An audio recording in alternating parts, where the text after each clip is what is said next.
Welcome to Career Curves, where we talk to people who have interesting careers and explore how they got where they are. I'm your host, Beth Davies. Our guest on this episode is Rodney Fong. Rodney has had a career filled with ands, always doing at least two things at once. He currently is president and CEO of the San Francisco Chamber of Commerce and owner and president of Fong Real Estate Company.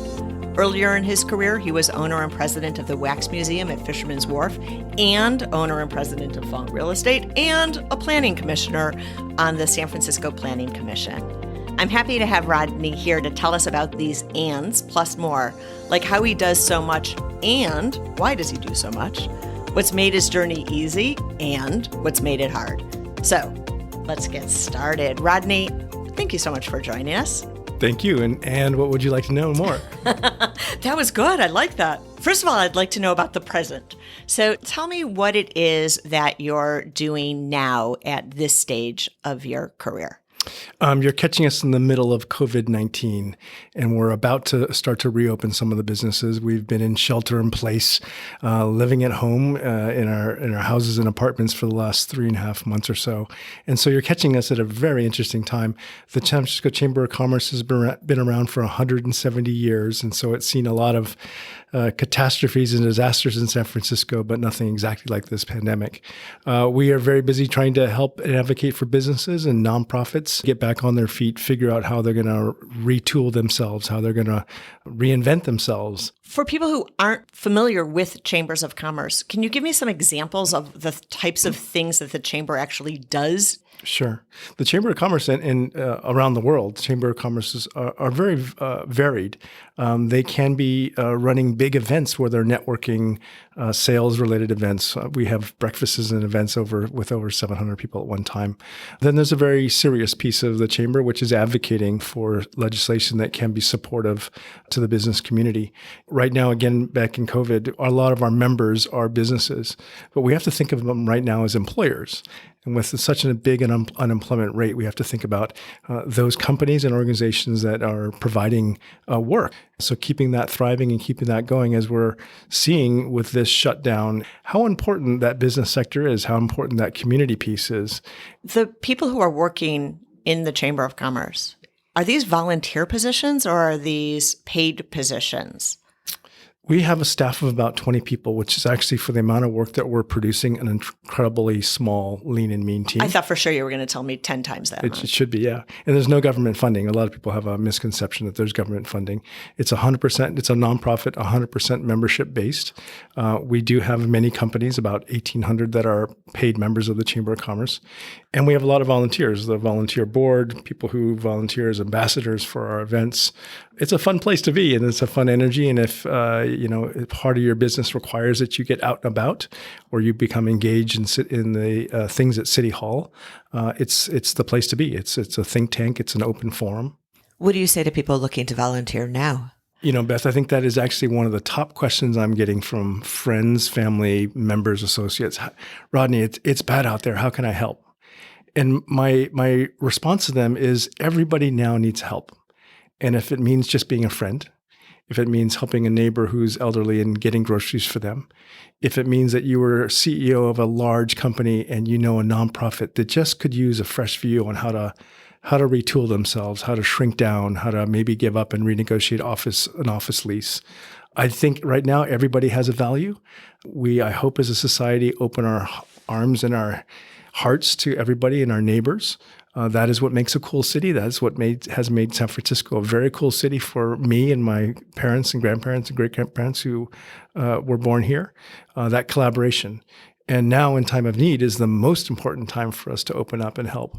I can't give you a specific website or a link where you go sign up for a volunteer job, but I bet you just ask any of your favorite businesses or organizations and you volunteer your professional or non-professional help, labor, I bet you they would take you up on it. This is not the only thing you're doing. That sounds like an enormous job, but as we said, you've got all of your ands, and so you are also owner and president of Fong Real Estate Company. Tell me what that job entails for you. That job has been my life job. It's been the fun job. That's been one that is sentimental to me, important to our family. In 1962, my grandfather had opened the Wax Museum at Fisherman's Wharf. in a time when Fisherman's Wharf was really sort of a working waterfront and not a tourist attraction that it is now. He had opened the Wax Museum really out of default, and I'll give you the quick story. He had bought an empty warehouse, which was a chicken feed warehouse. He sat on it, and you have to remember in the 60s, being an Asian American family, it was really sort of frowned upon for him to purchase property outside of Chinatown. It's frowned upon for anyone to purchase of Chinese descent outside of the Chinatown area. So he took a chance. He saw this abandoned warehouse. All of his friends said, "Tommy Fong, you are crazy. What are you doing going down there? You're going to get roughed up." My grandmother advised him not to do this. This is not a good idea. And sure enough, my grandfather, a very smart and insightful and a little bit stubborn man, went ahead and bought this warehouse, and it sat vacant. And it's continued to sit vacant. And pigeons were landing on it. And eventually someone from the Seattle World's Fair was closing up the World's Fair and had this wax museum exhibit and asked him if he could rent space in that building. And my grandfather said, "Well, gosh, you come on in. My wife's giving me a heck of a time here. Yeah, I'll take it. I'll take anything." This gentleman opened the wax museum. He had a line out the door, and it was a complete success. And then he got taken away in handcuffs. For tax evasion and a bunch of different things. And the famous story is my grandfather calls my grandmother and says, "Hey, they just took Richard away in handcuffs, and there's a line out of his darn wax museum." And so my grandmother, being a Chinese merchant, said, "Well, you know what? He owes us some back rent. So start taking the money, sell those tickets. I'll be down and help you figure it out." And she came down with cigar boxes and shoe boxes and figured out how to take over that business. We formally acquired it, and from there continued with the build out of the wax museum with better displays, et cetera, wax figures, but then really started an empire of building candy stores, ice cream stores, retail shops, T-shirt shops, arcades, haunted houses, other attractions like Laser Maze. And so that had survived 50 years, and we still operate the real estate there. More recently, over the last 5-6 years, I had transitioned and actually on our 50th anniversary closed our own family wax museum and leased the space out to Madame Tussauds out of London, who has a phenomenal wax museum show. And so they operate the show for us now in the building that we occupy. So long-winded story about real estate management.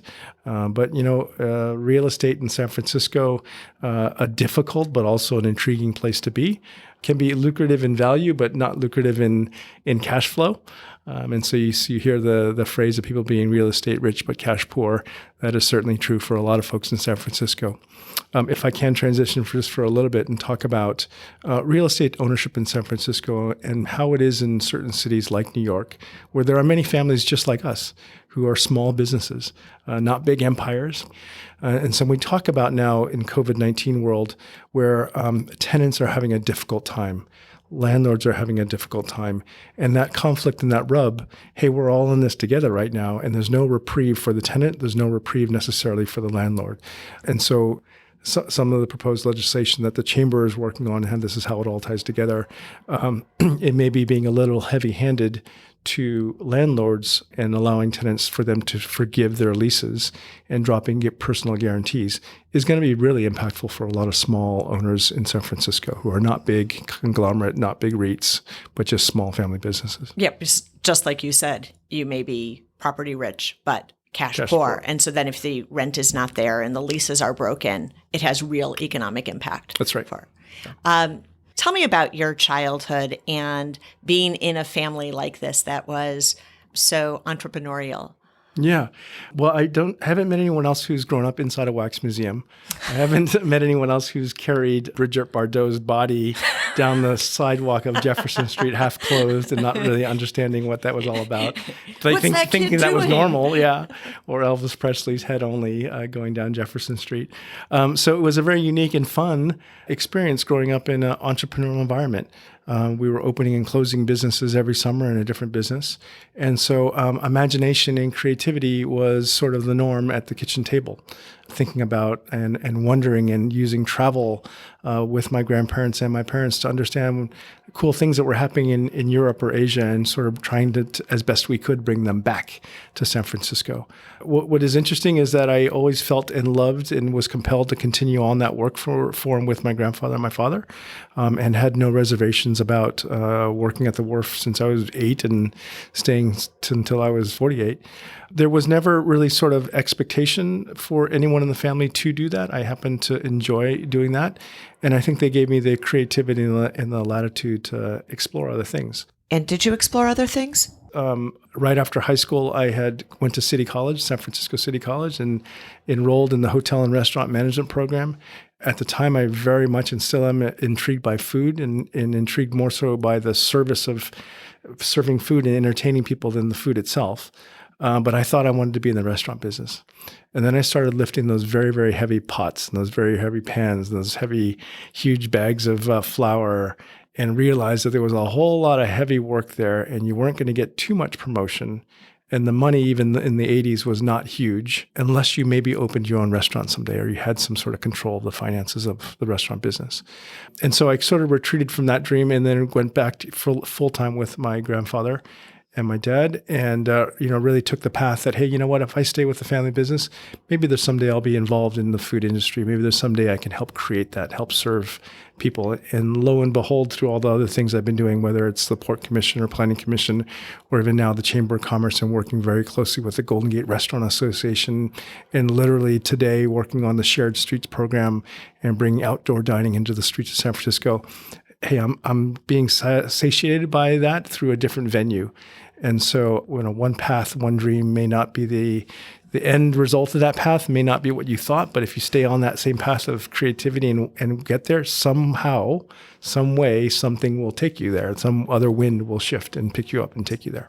I think that's the essence of even what we're trying to share here on Career Curves, is this idea that there isn't a single linear path for getting where you're going, or like in your story, it's not even a single path at a time. You may even be on multiple paths. That's right. that are leading someplace.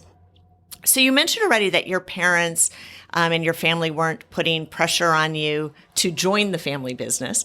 Were there any times that they actually went the opposite way and perhaps even doubted whether or not you were going to, have what it took and have the right makeup to be in the family business? Did they question that ever? I think any family who one person is doing most of the work, the others question. And so that still happens, I'm sure.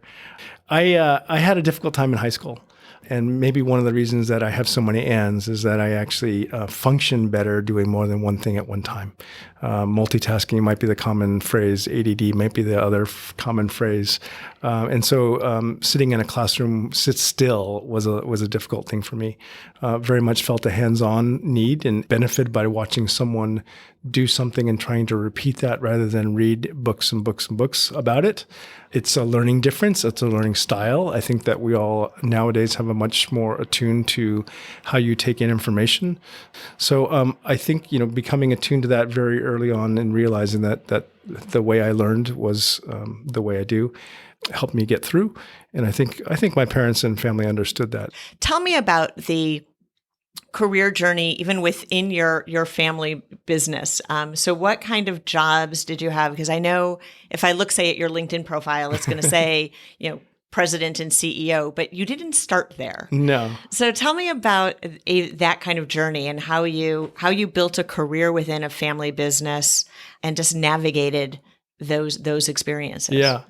It's a good question. I think my path has been so weird in that, a lot of it was trust from my parents who were running the business, and just there's a need to do something, and I just felt compelled to get up and do it. And whether that meant cleaning up something, whether that meant moving something, whether that meant purchasing something that was better for the business, or just putting some blood, sweat, and tears into it, or as I began to understand what management was and inspiring other people, not telling them what to do, but sharing a vision, sharing a goal, getting people excited, being a cheerleader many times. Hey, we can do this, guys. Let's do it. It'll take us 10 minutes. Those were all lessons, and I think they were hands-on lessons. It sounds like you were really comfortable working alongside the people in your businesses. What happened when you needed to actually become the leader of this business? Was it hard to get them to see you as a leader in what had been your parents' company? Yeah, that is a very intuitive question. When you're given responsibility at a young age, a lot of people think that, hey, this kid was born with a silver spoon. And they don't really understand the hard work or the weight that goes behind with that responsibility. To that point, I was given a lot of responsibility at a young age and even managing people who were much older than me at a young age. That also means that you don't get invited. You're the boss always, and you don't get invited out to the happy hour. And you have to keep a certain decorum relationship distance with your employee. And so while there were a lot of fun times that happened in all the different businesses and organizations, I wasn't necessarily invited to those. I have no regret to them, but it's not like you're running with, your crew and partying the same way that you would. So there's different advantages and disadvantages of that. It's different. You mentioned before having your learning style being one of doing things by experience. As you were rising in your family businesses and taking on more responsibilities, I'm sure you would have jobs and responsibilities that you'd never done before. How did you learn the things that you needed to learn, whether it was taking on more operations or taking on more management or whatever it would be? How did you handle stepping into roles you just had never done before? I think because I am dyslexic and just picking up a manual was not the best and first choice. That talking to people and admitting that, hey, I don't totally understand this. I don't mean to ask a dumb question, but, can you explain this to me? And it has made me a very good listener. It's made me not bashful to admit, hey, this is not my world. I know nothing about it. You know a lot about it. Share. I bet you'd be happy to share with it because you are so involved in this. And people seem to respect that. I think there's a level of like fake it till you make it, but also there's a honesty. If you don't know something, just ask. And people are more than willing to share that information with you. Sometimes that level of honesty can be hard as a leader. Are there any other mantras or philosophies that guide you as a leader? Try not to micromanage. I tell this myself every single day. Don't be a micromanager. I know it's your nature, but try to resist. Let people shine. Tell them that you're giving them ownership. Just today, before coming to this podcast, I had a team meeting with all of our staff at the chamber, and I said to them, hey, I want you guys to brainstorm. I want all of us as a family, chamber family, to brainstorm about what's the new chamber going to be like. What's Chamber 2.0 in San Francisco going to look like? And it's your chamber, and it's my chamber, and it's our chamber, and I want you to take ownership in it, to bring out your passions, bring out your own interests and hobbies, and let them run with it, because that's how things are really executed and how things get done when people really believe in them. So I want to try to be influential to them, be a cheerleader to them, personally, professionally. And I'm going to ask them questions too. And when I don't know the answers, I will certainly go out and find the best person out there to help us. Now, I just met you today, right before we started this conversation. And it seems to me that you have a real superpower around building relationships, because I felt connected to you very, very quickly. Does this resonate for you? Is this, in fact, a superpower that you have? It honestly may be a superpower when you are required to try to fit in. And if you are a little bit different as a high school kid going to maybe an all-boys school, it can be a little bit challenging. If you maybe are a different skin tone in an environment, you have to fit in. And so being that chameleon, morphing, breaking the ice, breaking the barrier, the awkward barrier that even very confident people in the majority setting still have, being a little bit self-deprecating is a good icebreaker. And honestly, I want to understand people very quickly, and I want to understand what drives them, and so I'm just curious about that. It's interesting because it sounds like the outcome of that too is that they then accept and welcome you, but it's not like you're leading with that. It's more like you're leading with I want to get to know you and your ideas.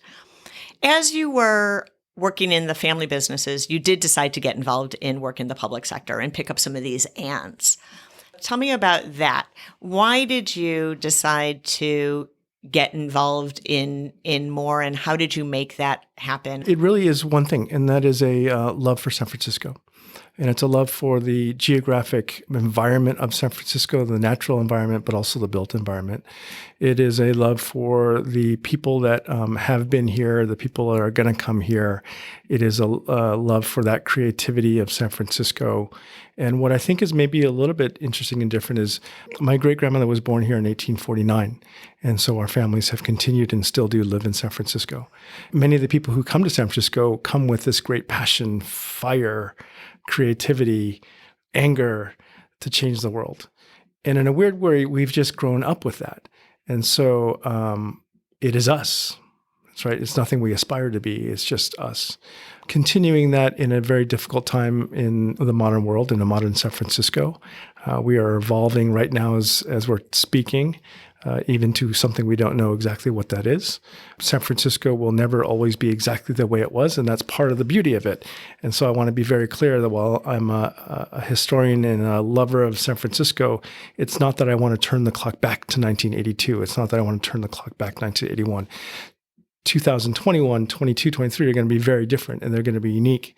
And we have a chance to shape that. We all do. There was a radio DJ named Scoop Nesker on one of the local stations, KFOG.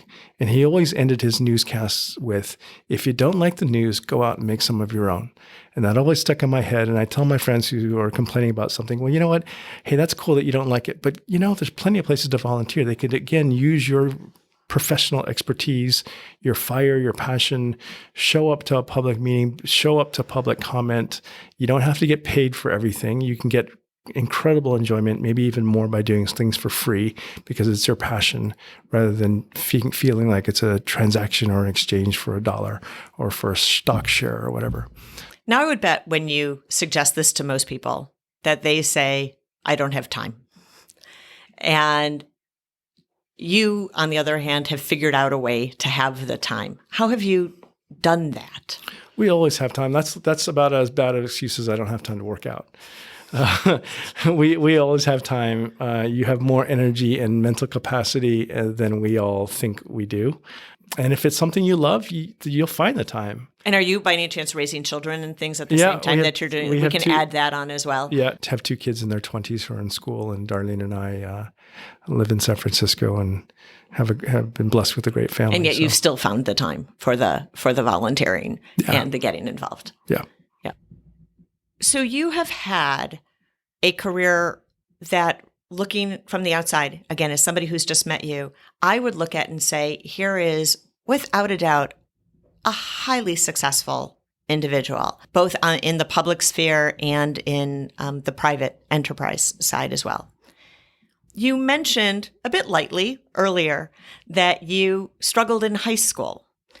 And so I would imagine that there are a lot of people sitting in high school or those early stages who might be struggling and think that they can never be where you are now. So I'd like to understand a little bit more about what those struggles were that you had in high school and how you pushed through them to be where you are today. Mm-hmm. I think I'm in a particular age to be able to answer that question well right now, being able to look back on some learnings. As I mentioned before, dyslexia really sort of troubled me through grade school, all the way to high school, and the parts of college that I attended.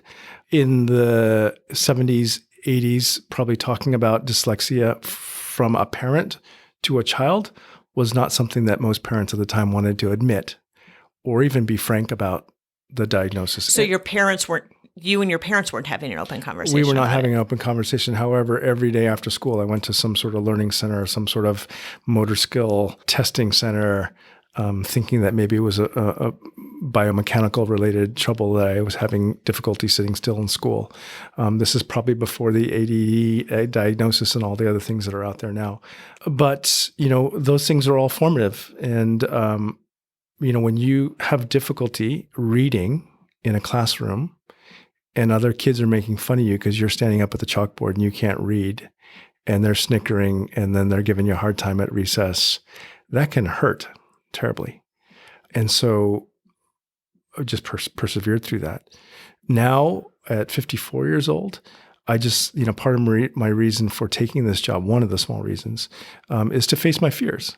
And so now I am forced to give speeches daily, sometimes 4 a day, and have to read reams of material and prepare for that.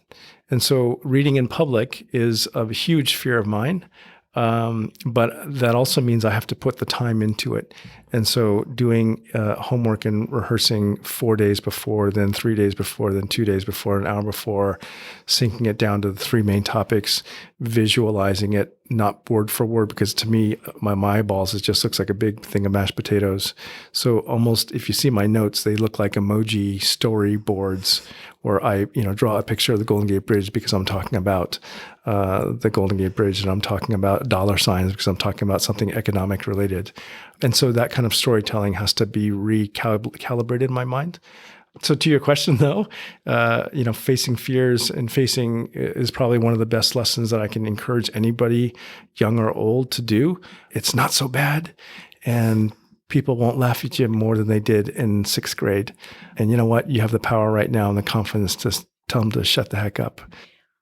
You've been so involved in San Francisco. There are a lot of people that you know, and there's probably a lot of people you know who are going to listen to the podcast. And they may even say, I've known Rodney for a long time. I didn't know he was dyslexic. This is the first time that I've heard him talk about this. Why is this the first time you're really talking about it? It's something I've been ashamed of my whole life. This is actually the second time that I've announced that I never finished college. And we talk about the expectations of family, and it did and didn't happen but my family. But I think just through our society, you are supposed to finish a 4-year degree. You're supposed to maybe attend and complete a master's program. You're supposed to be somewhat of a team sport player. And those don't work out for everybody. But at 54 years old now, what the heck? If I can share a lesson and be an inspiration to somebody else, do it and live your own life. We're always going to hold back things, but, who cares? Excellent. So I think this is a perfect transition actually into the final 4 questions that I ask everybody. And the first one would be, what would you say is the smartest career move that you made, whether intentionally or accidentally? I actually think taking this job late in a professional life as the president CEO of the San Francisco Chamber of Commerce has been the best career move I've made. Why is that? All of the other things that I have done prior just all bubble up into this one particular moment in time where it feels common sense to me. In a weird way, I feel like I've been here before. I'm comfortable with even tough negotiations because I've been here before. Unfortunately, comfortable having to do some layoffs because I've been here before. Making tough decisions because I've been here before. All of these life experiences add up to this one particular moment in time. If you could have one do-over in your career, what would it be and why? Free throw that I airballed at the Jewish Community Center. Didn't even hit the rim. Oh, man. Was there any money on the line for that one? Just pride. That's pride system. Okay. All right. Well, maybe somebody here will be listening who will go, wait, we're running a competition. We can get you that do-over and you can get that shot. If you could go back in time to your young self, what career advice would you give your younger self, knowing what you know now? I would give anyone the advice, whatever you do, it's not going to be the last thing you do. And for whatever reason, our stigma is that you're going to pick a career or job and you better love it because it's the last thing you can do. That alone can be paralyzing. And I'm not saying jump from job to job, but whatever you choose to do is just not going to be the last thing and it'll lead to something else. So be bold, take chances. Things are always reversible. There's less permanency in life than we think there is. And there's less time in life than we think there is. So just go for it. I just want to bottle all of that up. All of that. How do you define success for yourself? Last question. Friends. Excellent. Well, I'm a new friend.